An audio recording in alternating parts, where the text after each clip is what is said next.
नमस्कार दोस्तों, डी के विद जी के द बिहार स्पेशलिस्ट में आपका फिर से स्वागत है। ये बिहार सीरीज का आपका वीडियो है। इसमें हम लगातार जो है डिस्कस कर रहे हैं 15+ क्वेश्चन। लेकिन ये 15+ क्वेश्चन होता नहीं है, ये आपका बहुत ज़्यादा हो जाता है क्योंकि मैं हर ऑप्शन को भी जो है डिस्कस करता हूँ। तो कैसा लग रहा है सेशन? देख रहे हैं कि बहुत अच्छा लोग जो है सेशन को पसंद कर रहे हैं। तो आप वीडियो देखते हैं तो एक लाइक भी कर दिया करिए और अपना सुझाव भी जो है कमेंट करिए, जिससे मोटिवेशन मिलता है ताकि मैं अगला वीडियो भी बना पाऊँ। क्योंकि मोटिवेशन जो है बहुत ज़रूरी होता है। और वीडियो अच्छा लग रहा है तो चैनल को सब्सक्राइब भी करिए और दोस्तों के साथ शेयर भी करते रहिए, ठीक है। तो आज हम लोग डिस्कस करेंगे फिर से सॉरी 15+ क्वेश्चन। तो आज का पहला क्वेश्चन है कि बिहार धारणीय विकास से संबंधित बोर्ड है। धारणीय विकास का मतलब होता है कि सस्टेनेबल डेवलपमेंट, ठीक है। ऐसा विकास कि डेवलपमेंट भी हो जाए और साथ ही साथ जो है इन्वायरमेंट को जो है प्रकृति को जो है नुकसान भी कम हो, ठीक है। तो कम से कम नुकसान करने के बाद जब डेवलपमेंट किया जाता है उसको सस्टेनेबल डेवलपमेंट कहते हैं।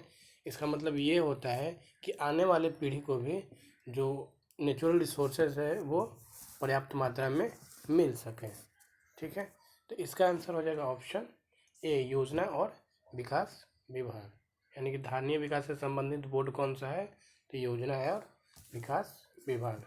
सस्टेनेबल डेवलपमेंट से रिलेटेड हम लोग कुछ बात कर सकते हैं, जैसे कि सस्टेनेबल डेवलपमेंट गोल जो है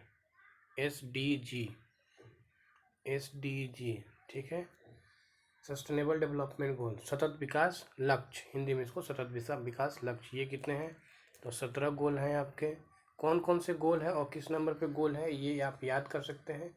इसको कब अपनाया गया? तो 2015 में, ठीक है। और इसको पेरिस क्लाइमेट एग्रीमेंट भी कहते हैं, पेरिस क्लाइमेट एग्रीमेंट भी कहते हैं, ठीक है।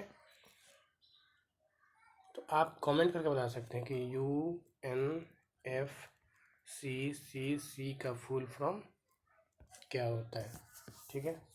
और इसका टारगेट कब तक है? तो 2030 तक जो है 17 सस्टेनेबल डेवलपमेंट गोल को जो है पूरा करना है। लेकिन अभी के जो मतलब विकास का जो स्पीड है और जो एडॉप्शन का स्पीड है, तो वो लग नहीं रहा है कि 2030 तक ये पॉसिबल आपका हो पाएगा। आगे बढ़ते हैं। क्वेश्चन नंबर 2 है कि निम्न में से कौन सा थर्मल पावर प्लांट जो है बिहार में स्थित नहीं है? थर्मल पावर प्लांट का मतलब होता है कि वैसा पावर प्लांट, मतलब ऐसा बिजली घर जो है आपका कोयले से जो है, कोल यानी हीट एनर्जी से जो है आपका चलाया जाता है, हीट एनर्जी से। तो वो आपका कोल या पेट्रोलियम प्रोडक्ट किसी से भी जो है पानी को उबाल के वाष्प बनाया जाता है, वाष्प बना के जो है टरबाइन को घुमाया जाता है, तो आपका वो थर्मल पावर प्लांट होता है, ठीक है। अब ये इसमें बिहार में कौन सा नहीं है? तो इसका आंसर हो जाएगा ऑप्शन सी, औरैया। ये कहाँ है? ये आपका उत्तर प्रदेश में है। लेकिन बाकी का तीनों जगह जो है आपका बिहार में है। मुजफ्फरपुर, यहाँ कांटी है, कांटी थर्मल पावर प्लांट है। वही अगर हम बात करें बरौनी, तो बरौनी में भी थर्मल पावर प्लांट है और रिफाइनरी भी है आपका, ठीक है, रिफाइनरी भी है। वही अगर बात करें कहलगाँव का, तो यहाँ भी NTPC का थर्मल पावर प्लांट है, ठीक है। एक और फैक्ट्स है जो हम लोग डिस्कस करेंगे कि बिहार का पर कैपिटा जो बिजली है वो कितना है, ठीक है। तो वो कंजप्शन है आपका 363 यूनिट। ये डायरेक्ट जो है एग्जाम में आपके पूछे जा सकते हैं। और ये कब का डेटा है? तो 2023-24 का, कि बिहार का जो है कंजप्शन जो है, अगर यूनिट का बात करेंगे पर कैपिटा यूनिट बिजली का, तो वो 363 यूनिट जो है कंजप्शन है, ठीक है। आगे बढ़ते हैं। क्वेश्चन नंबर 3 है कि बिहार के पर्यटन स्थलों के संदर्भ में निम्नलिखित कथनों में से कौन से सही हैं? तो ये स्टेटमेंट है, उसके बाद हम लोग को कूट का जो है यूज करके देखना होगा कौन सा सही है कौन सा गलत है। पहला है काकोलत बिहार राज्य के लिए एक प्रसिद्ध झरना है, तो हाँ ये बिल्कुल है। ये कहाँ है आपका? तो ये आपका जो है नवादा में है, तो ये भी ध्यान रखिएगा क्योंकि कुछ भी पूछा जा सकता है। नवादा में। काकोलत कहाँ है? तो नवादा में। दूसरा है कि भीम बांध बिहार में मुंगेर जिले के दक्षिण पश्चिम में स्थित है, तो ये भी सही है। तो ये भी आप ध्यान रखें कि भीम बांध जो है अभ्यारण्य ये कहाँ है, तो ये आपका मुंगेर में है। ठीक है। तीसरा नंबर क्वेश्चन पूछ रहा है कि बिहार का करंडा कुंड भगवान बुद्ध के जीवन से संबंधित है, तो हाँ ये भी बिल्कुल सही है। और ये कहाँ है, तो ये आपका नालंदा में है। नालंदा और नवादा में कंफ्यूज्ड नहीं होना है। ठीक है। फिर पूछा जा रहा है ऑप्शन 4 की विरायतन एक जैन मंदिर एवं संग्रहालय है, तो हाँ ये भी सही है। सॉरी, ये नालंदा में नहीं होगा, नालंदा में आपका ये है, और ये जो है आपका राजगीर है। ठीक है। तो इसका आंसर क्या हो जाएगा, तो इसका आंसर हो जाएगा ऑप्शन डी, यानी कि चारों बात जो लिखा हुआ है वो आपका सही है। करंडा कुंड भगवान का ये कहाँ है, तो ये राजगीर में है। और वही विरायतन जो है जैन मंदिर जो है ये आपका नालंदा में है। इस बात को ध्यान रखेंगे। वही काकोलत कहाँ है, तो नवादा में है। क्वेश्चन नंबर 4 में बढ़ेंगे, देखेंगे क्या है। तो बिहार का प्रसिद्ध सोनपुर मेला प्रारंभ किया जाता है, मतलब प्रारंभ कब किया जाता है, तो इसका आंसर हो जाएगा ऑप्शन, ये हम लोग पहले भी डिस्कस कर चुके हैं इससे रिलेटेड फैक्ट्स की। ये कार्तिक पूर्णिमा से जो है इसको शुरू किया जाता है, और ये नवंबर के महीने में आपका होता है। ये होता कहाँ है, तो ये सोनपुर में होता है, और ये एशिया का सबसे बड़ा मेला होता है, पशु मेला। और इससे रिलेटेड एक और फैक्ट्स क्या है कि ये आपका जो है गंगा प्लस गंडक के संगम पे होता है। ठीक है। आगे बढ़ते हैं। क्वेश्चन नंबर 5 है कि बिहार दिवस कब मनाया जाता है, तो बिहार दिवस जो है आपका ऑप्शन सी हो जाएगा। फरवरी मार्च में जो है आपका 22 मार्च को जो है आपका मनाया जाता है। और ये क्यों मनाया जाता है, तो इसी दिन जो है 22 मार्च 1912 को जो है बिहार का गठन हुआ था। ठीक है। वही अगर बात करेंगे कि 1936 में क्या हुआ, तो 1936 में जो है बिहार और उड़ीसा अलग हो गए। वही 2000 में जो है बिहार और झारखंड जो है अलग हो गए हैं। तो ये चारों बात जो है आपको ध्यान रखना है, क्योंकि चारों से जो है लगातार हर एग्जाम में क्वेश्चन आपका पूछा जाता है। क्वेश्चन नंबर 6 है कि जयप्रकाश नारायण अंतर्राष्ट्रीय विमानपत्तन कहाँ है। विमानपत्तन मतलब होता है एयरपोर्ट आपका, तो ये कहाँ है, तो ये है आपका पटना में। ठीक है। तो वही बीटा से बात करेंगे, तो रिसेंट न्यूज़ में था कि ड्राई पोर्ट जो है कहाँ बना है, पहला ड्राई पोर्ट बिहार का कहाँ बना है, तो बीटा में बना है। ठीक है। तो ये बात आप जो है ध्यान रखेंगे, ये करेंट का पॉइंट हो गया। क्वेश्चन नंबर 7 है कि 2001 से लेकर 2011 की जनसंख्या में बिहार की दशकीय वृद्धि की दर क्या है। तो ये क्वेश्चन जो है ऑप्शन, इसका आंसर जो है हम लोग बार बार डिस्कस कर चुके हैं, जब आपका जो है जनसंख्या से रिलेटेड जो टॉपिक था उस पर जो हम लोग बात कर रहे थे, तो उसमें हम लोग डिस्कस किए हैं। तो इसका आंसर क्या हो जाएगा, ऑप्शन ए, यानी 25.42। तो ये क्या है, यानी कि बिहार का जो जनसंख्या है 10 सालों में इतना % बढ़ गया, इसी को कहते हैं दशकीय वृद्धि दर। ठीक है। अभी वर्तमान में क्या है, तो 10.4 करोड़, 10.4 करोड़ ये 2011 के डेटा के हिसाब से है। वही अगर हम लोग बात करेंगे वर्तमान में, तो वर्तमान में है 13.7, और ये कास्ट सेंसस के हिसाब से है। बिहार का स्थान जो है जनसंख्या के हिसाब से तीसरा है। पहला कौन है, तो पहला जो है आपका यूपी है, और दूसरा जो है आपका महाराष्ट्र है। ठीक है। वही अगर जनसंख्या घनत्व का बात करेंगे तो उसमें बिहार प्रथम है, जनसंख्या घनत्व में बिहार आपका प्रथम है। और ये कितना है, तो 1106, मतलब 1106 लोग 1 किलोमीटर स्क्वायर एरिया में रहते हैं। यही होता है जनसंख्या घनत्व।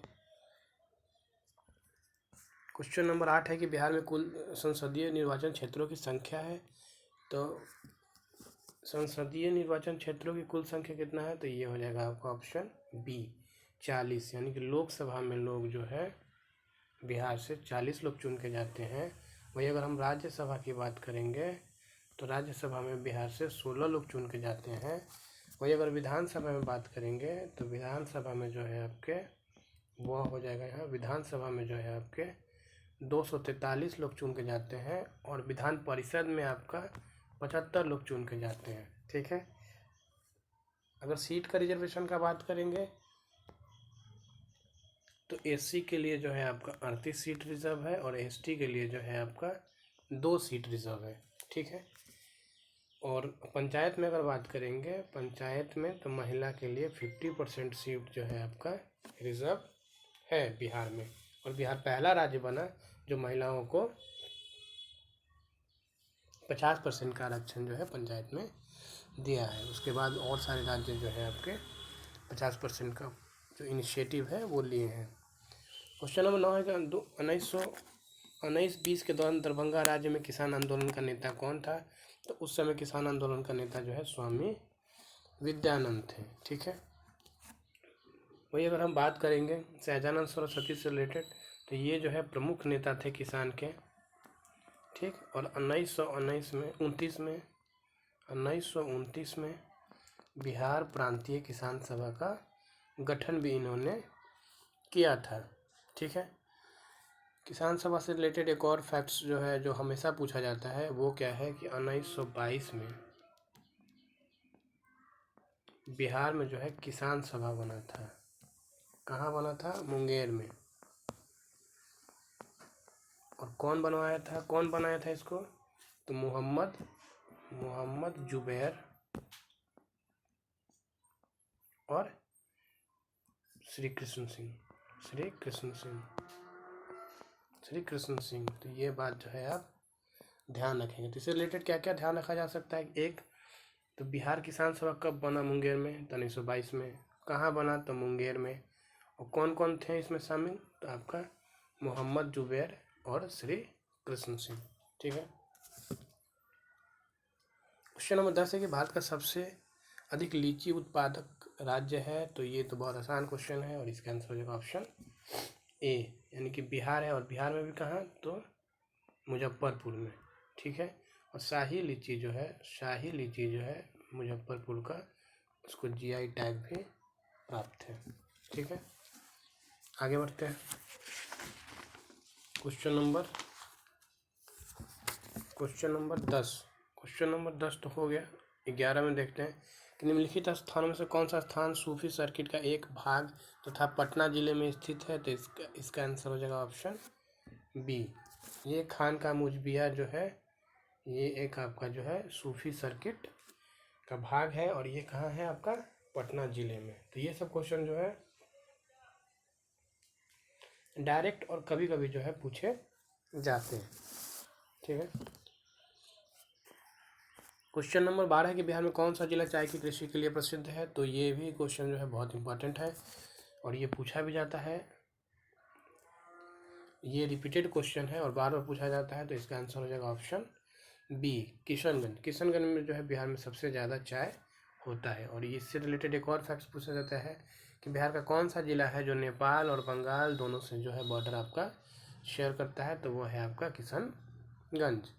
इसके अलावा अररिया, पूर्णिया, कटिहार यहाँ भी चाय का खेती होता है, लेकिन अगर सबसे ज़्यादा का बात किया जाए तो किशनगंज में होता है। वही अगर पूर्णिया से रिलेटेड बात किया जाए तो पूर्णिया में सबसे ज़्यादा जो है आपका जूट बोया जाता है। जूट यानी पटसन, पटुआ जो समझ लें आप।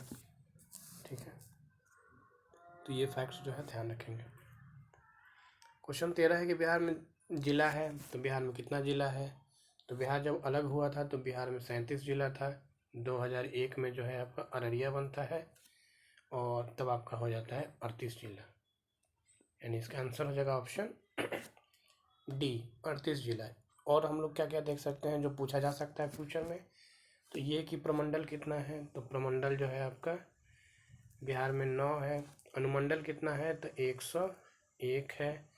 वही आपका जो है प्रखंड कितना है? तो 5 3 4 ऐसे करके आप जो है याद कर सकते हैं। ठीक, 5 3 4। सबसे छोटा प्रमंडल कौन सा है? तो सबसे छोटा प्रमंडल जो है भागलपुर है, और सबसे बड़ा तो तिरहुत है। तिरहुत है। आप कमेंट करके बता सकते हैं कि दोनों में नंबर ऑफ जिला कितना है। ठीक है। क्वेश्चन नंबर 14 है कि मोतिहारी अमलेखगंज पाइपलाइन भारत एवं के मध्य पेट्रोलियम उत्पादनों के व्यापार को सुलभ बनाती है। तो इसका आंसर हो जाएगा ऑप्शन सी, नेपाल। यानी कि मोतिहारी और अमलेखगंज पाइपलाइन, ये जो पाइपलाइन का नाम है हम डायरेक्ट याद कर सकते हैं। ये किससे रिलेटेड है? तो भारत और नेपाल के बीच में। और ये किस लिए किया गया है? तो पेट्रोलियम उत्पादकों के ट्रांसफ़र के लिए जो है आपका ये किया गया है। मोतिहारी कहाँ है? तो मोतिहारी जो है, अगर हम मैप आप बनाएंगे तो मोतिहारी जो है आपका चंपारण में है। कौन चंपारण में है? तो पूर्वी चंपारण में है। ठीक है, पूर्वी चंपारण में जो है आपका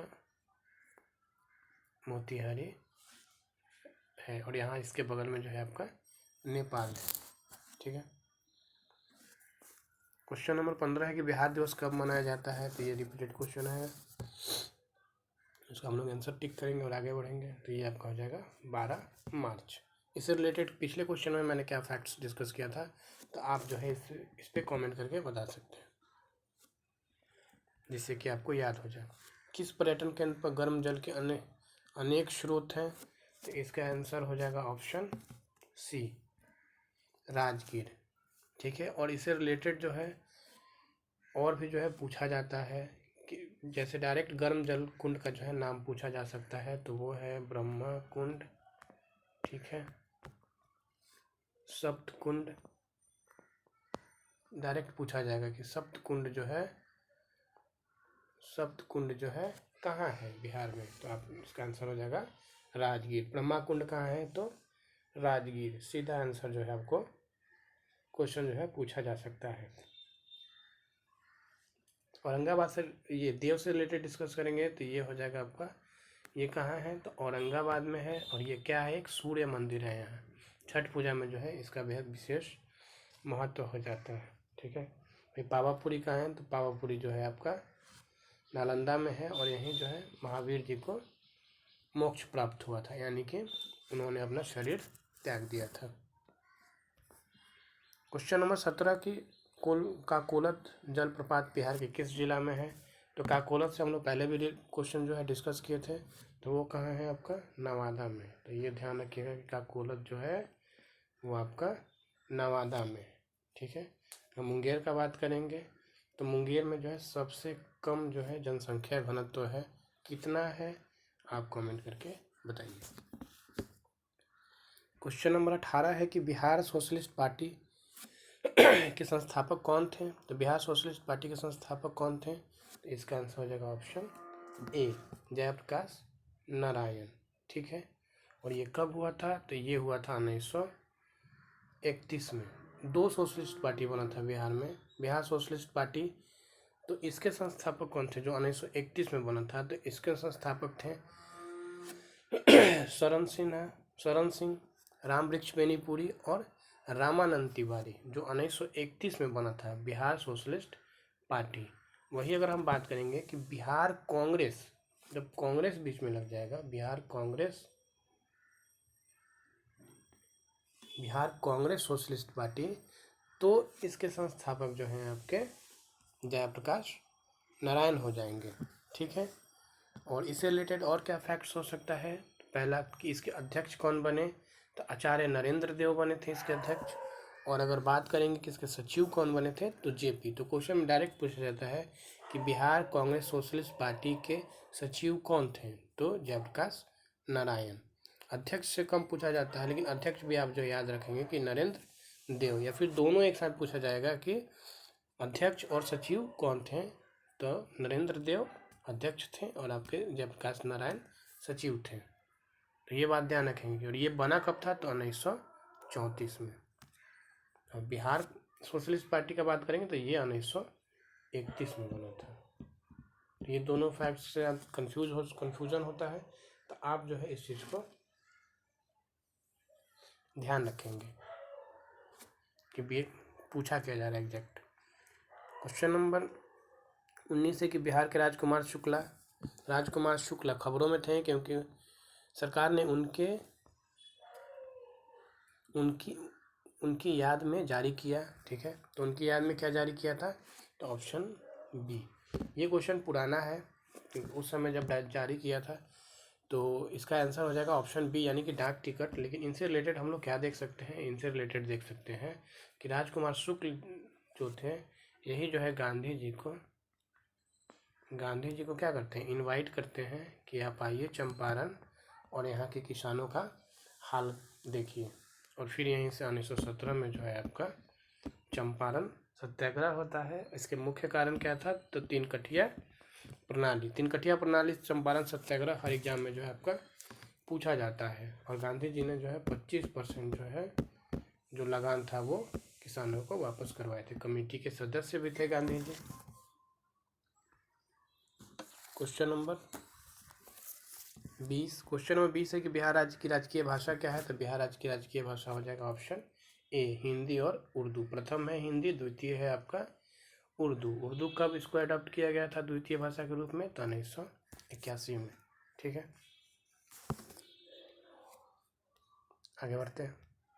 बिहार में तेल शोधा कारखाना कहाँ है, तो बिहार में तेल शोधा कारखाना जो है हम लोग पहले भी क्वेश्चन में डिस्कस किए थे कि ये जो है आपका बरौनी में है।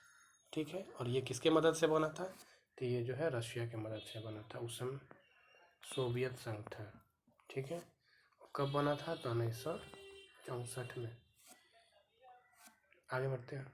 किस देश की सीमा बिहार राज्य से जुड़ती है, तो ये तो इस पर तो हम लोग बहुत डिस्कस किए हैं। नेपाल, मैप में अगर आप देखेंगे तो नेपाल आपका कहाँ है, बिहार के नॉर्थ में है। ठीक है, और जिला कितना शेयर करता है, तो जिला 7। यूपी कितना करता है, 8। बंगाल कितना करता है, तो आपका 3। और झारखंड कितना करता है, तो 8। गंगा से कितना डिस्ट्रिक्ट लगता है, तो 12। और पटना से कितना लगता है, तो 9। ये बहुत इंपॉर्टेंट फैक्ट्स है। ये सारे 9-10 क्वेश्चन है आपके, यहाँ पे ध्यान रखेंगे इसको। क्वेश्चन नंबर 23 है कि मूल रूप से बिहार शब्द का अर्थ क्या है, तो बिहार रूप शब्द का अर्थ है बौद्ध मठ। यानी बिहार जो है बौद्ध धर्म का केंद्र था। बौद्ध धर्म के उत्थान से लेके बौद्ध धर्म के आपके जो है विस्तार तक जो है बिहार बहुत महत्वपूर्ण जगह रहा है। और आज भी जो है बिहार का गया, बोध गया, नालंदा, ये जो है बौद्ध केंद्र आपका है, जहाँ हजारों लाखों की संख्या में बौद्ध भिक्षु और बौद्ध अनुयायी जो है बिहार में आते हैं। तो बौद्ध बिहार की जो है अधिकता के कारण जो है बिहार का नाम जो है बिहार पड़ा है। ठीक है, बिहार का मतलब होता है बौद्ध मठ। तो आज का जो है ये अंतिम क्वेश्चन है। सेशन कैसा लग रहा है आप कमेंट करके बताते रहें। कमेंट करने से या लाइक करने से मोटिवेशन मिलता है, ताकि आदमी जो है और भी जो है वीडियो बनाए, और भी सब्जेक्ट्स पे जो है फोकस करे। मोटिवेशन किसी भी काम करने के लिए बहुत ज़रूरी होता है। वो आप वीडियो बना रहे हैं, आप पढ़ाई कर रहे हैं, या फिर कुछ भी कर रहे हैं, पढ़ रहे हैं या पढ़ा रहे हैं, दोनों के लिए जो है मोटिवेशन बहुत ज़रूरी होता है। तो वीडियो अच्छा लग रहा है तो दोस्तों के साथ शेयर करते रहिए, चैनल को सब्सक्राइब करें। तब तक के लिए धन्यवाद। जय हिंद,